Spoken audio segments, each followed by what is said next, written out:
নদীর উপর ঝুম বৃষ্টি পড়ছে, টুকটাক শব্দে পুরো পরিবেশ যেন জীবন্ত হয়ে উঠেছে।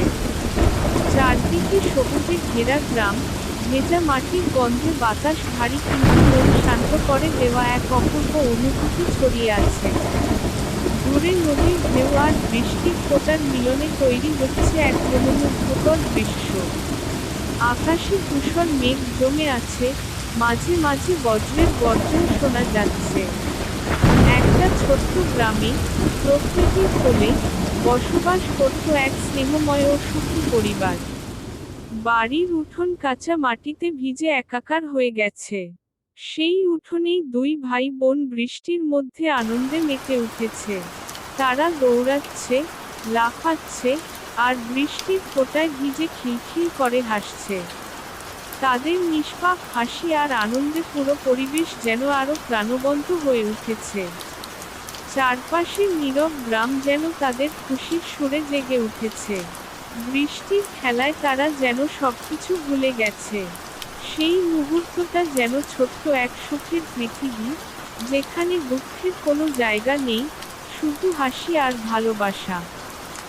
সকাল গড়িয়ে গেছে, মায়ের রান্নাঘরে ব্যস্ততা চলছে। হাঁড়ির ভেতর থেকে ভাপ উঠছে, আর রান্নার ঘ্রাণে পুরো ঘর ভরে গেছে। মা বারবার ডাকছে, কই গো, কই তোরা খোকা আর মনি? খেতে আয় রে, খাওয়ার সময় হয়ে গেছে, দ্রুত আয়। ঠিক সেই সময়, পেছনের দিক থেকে তাদের বাবা মাঠের কাজ শেষ করে ধীরে ধীরে বাড়ির পথে ফিরছে। কাঁধে ক্লান্তি থাকলেও মুখে ছিল শান্ত এক হাসি। বাড়িতে ঢুকতেই সে দেখল, মা খাবার সাজাচ্ছে, আর সন্তানরা দৌড়ে এসেছে। সবাই একসাথে খেতে বসল। ছোট্ট এই সুখের মুহূর্তে পুরো বাড়ি যেন আনন্দে ভরে উঠল। খেতে খেতে খুব গল্প করল। চাঁদের আলো জানালা দিয়ে উকি দিচ্ছে রাতে। সারাদিনের ক্লান্তি শেষে সবাই ঘুমিয়ে আছে সাথে। সকালবেলা ঘুম থেকে উঠে রফিক চলে গেল মাঠে।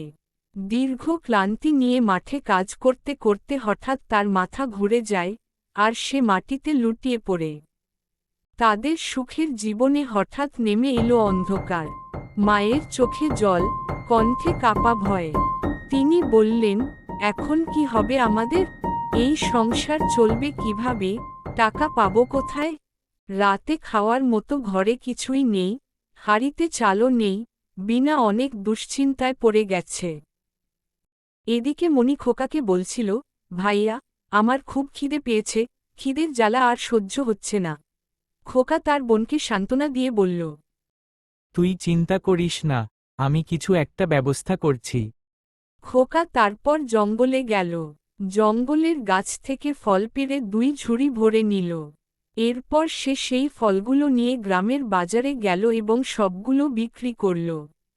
সেই টাকায় সে প্রয়োজনীয় বাজার করল।